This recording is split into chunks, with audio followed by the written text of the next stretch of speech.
Sir నమస్కారం sir. నమస్తే బాబు. Sir మన అన్నపూర్ణ స్టూడియోకి అండ్ రామానాయుడు స్టూడియోకి జిహెచ్ఎంసీ వాళ్ళు నోటీసులు పంపించడం ఇప్పుడు సినీ వర్గాల్లో ఒక హాట్ టాపిక్ గా మారిపోయింది సార్. సో ట్యాక్సెస్ సరిగ్గా చెల్లించట్లేదని చెప్పేసి తెలుస్తుంది. సో ఇది లక్షల్లో వ్యవహారం అని కూడా మాట్లాడుతూ న్యూస్లు రావడం మనం చూస్తూ వస్తున్నాం. అసలు ఏం జరిగింది మరి ఈ విధంగా అటు వెంకటేష్ గారు కావచ్చు, నాగార్జున గారు కావచ్చు ఈ కేసులో ఈ వివాదంలో ఇరుక్కోవడం జరిగింది. ఈ ఇష్యూ అసలు ఏం జరిగింది సార్?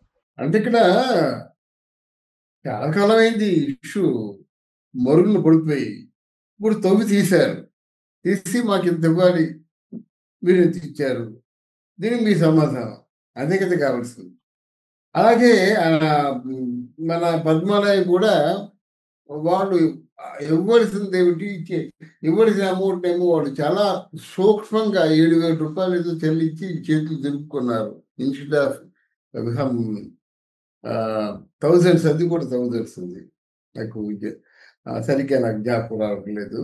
కానీ ఏదేమైనప్పుడు కూడా వాళ్ళు ఇవ్వాల్సిన దానికంటే చెల్లించి చాలా తక్కువ ఉండబట్టి మిగతా బ్యాలెన్స్ మాట ఎవిడితిని మీ సమాధానం ఏం చెప్తారు అని చెప్పారు. కానీ నిజానికి ఇదేంటంటే ప్రభుత్వానికి సెలబ్రిటీస్కి మధ్య ఉన్నటువంటి సత్సంబంధాలు అన్నమాట. అసలు ప్రభుత్వానికి తీసుకెళ్ళిపోయి పల్లెంలో పెట్టి మీ డబ్బులు మీరు తీసుకున్నట్టే వద్దనే రోజులు అయ్యి. జనరల్గా అదేంటండి మీరు సమాజానికి కళామతానికి అంత సేవ చేస్తున్నారు, మీ దగ్గర డబ్బులు తీసుకుంటామని తిరిగి చెప్పే రోజులు కదా. అందువల్ల వీళ్ళకి లెక్కలును చెట్ట ఆవర్దాలు అయ్యి పనిచేయమాట. నాకు తెలిసి ఎన్టీ రామారావు గారి ఇంటికి వచ్చేవాళ్ళు ఎవరు ముఖ్యమంత్రులు వచ్చేవారు, బదులరోడు అనమాట. వచ్చి వాళ్ళ ఇంట్లో లంచ్ చేశాక మీకు ఏ స్థలం కావాలి చెప్పండి, ఎంత స్థలం కావాలి చెప్పండి అని ఎన్టీ రామారావు గారి ఇంటికి వచ్చి అడిగారు. అలా అన్నమాట.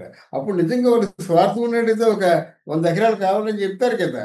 మాకెందుకంటే ఎక్కడ కొంచెం బాగా మంచి సెట్లు బాగా జనం రష్ ఉందనేమో ఏదో అంటే అప్పుడు రామకృష్ణుడి స్టూడియో ఇచ్చారనమాట. అదేంటే ఒక ఫ్లోర్ మన చాలదు కదంటే అక్కడ నాచారంలో స్టూడియో ఇచ్చారు. అది కూడా ఎకరాల్లో కాదు, మొత్తం అంతా కలిస్తే ఒక 5 ఎకరాలు ఎంతో ఉంటుందన్నమాట. ఇది మాత్రం తెలివిగా నాగేశ్వరరావు గారు గజం రూపాయి చొప్పున ఆ రోజుల్లో 67 ఎకరాలు కొన్నాడు. 60 ఎకరాలు స్టూడియో కొన్నాడు. 7 ఎకరాల కింద ఉంది కదా, అది కూడా స్టూడియో అన్నారు. మరి ఇప్పుడు ఈరోజు ఆ 7 ఎకరాలు ఏ రూపంలో ఉందో అందరికీ తెలుసు, మనం ఎందుకు ప్రత్యేకించి చెప్పడం. 60 ఎకరాలు ఎంతైతే వాల్యూ ఉందో కింద ఉన్నటువంటి 7 ఎకరాలు కూడా అంతే వాల్యూ ఉంది. అది మళ్ళీ తిరిగి మళ్ళీ తవ్వుకున్నట్టయితే అది కళాకారులకు మనం ఇచ్చే గౌరవంలా ఉండదు మాట. ఏదో గౌరవంగా ఇచ్చాము, వాళ్ళ రోజులు బాగున్నాయి, పెరిగింది. మళ్ళీ ఇప్పుడు అంత ఇవ్వాల్సింది అంత ఇచ్చారు, దీని మాట ఏమిటంటే వీళ్ళు ఏం సమాధానం చెప్తారండి జనరల్గా. ఎంతైతే వీళ్ళిద్దరి మధ్య ఉన్నటువంటి సత్సంబంధాలతో వాళ్ళు ఆ సంబంధాన్ని అంటే ఆ ప్రేమానురాగాన్ని కంటిన్యూ చేస్తున్నటువంటి వీళ్ళ మధ్య మళ్ళీ ఇప్పుడు పాత సంగతులన్నీ తవ్వి తీయడం అన్నది. అలాగైతే చాలామంది చాలా బకాయిలు ఉంటారు, లేవని కాదు. ఒకసారి చిట్టా తీసినట్టయితే ఎంతమంది మంత్రులు ఎంత బకాయిలు ఉన్నాయో తెలుస్తాయన్నమాట. అందువల్ల ఆ పాతవన్నీ తవ్వడం అనేది కరెక్ట్ కాదు. ఎవరికైనా బాధ అనిపిస్తుంది అన్నమాట. ఆ తవ్వినట్టయితే ఎప్పుడో తవ్వాలి, ఇప్పుడే. అందువల్ల అది నేను కరెక్ట్ అని చెప్పండి. ఆ విషయంలో అన్ని ఒక తవ్వుకున్నట్టయితే న్యాయం జరిగినట్టయితే అందరికీ సమన్యాయం జరగాలి. అది కళాకారుల, సినిమా వాళ్ళ, లేకపోతే ఇంకెవరైనా మంత్రుల, రాజకీయ నాయకుల, ఏ రకమైన మనుషులైనప్పుడు కూడా న్యాయం ఎప్పుడు సమన్యాయం జరగాలన్నమాట.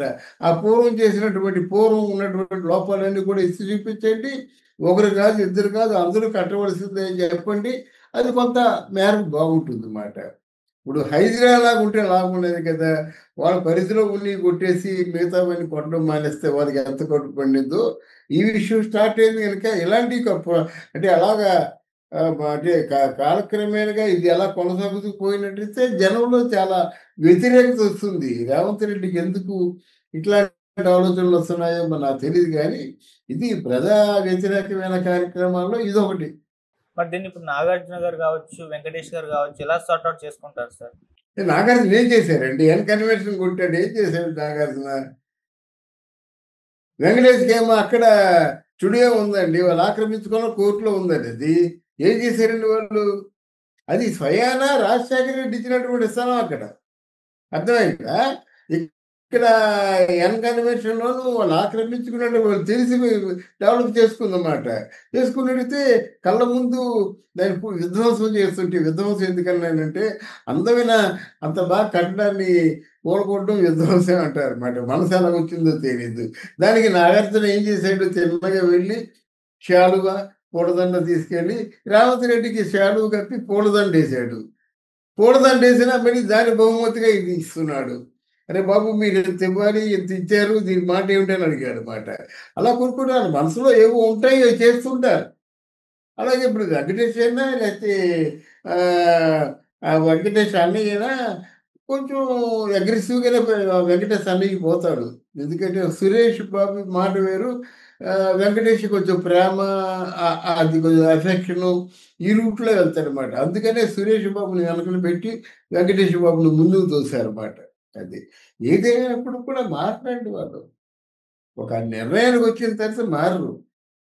మారారని వచ్చినట్టయితే, ఒకసారి వచ్చినట్టయితే ఈ పక్కన ఉన్నటువంటి ఆపోజిట్ రాజకీయ నాయకులు ఉన్నారు కదా! మీరు ముందు నోటీస్ ఇచ్చారు. తర్వాత సైలెంట్‌గా ఉన్నారు. ఈ ఎంత డబ్బు చేతులు మారింది అంటారు వీళ్ళు. పక్కన వాళ్ళు ప్రత్యర్థులు ఉంటారు కదండీ! అపోజిట్ పార్టీ వాళ్ళు. మరి నోటీస్ ఇచ్చి మీరు మౌనంగా ఉండడం వల్ల అర్థం ఏంటి?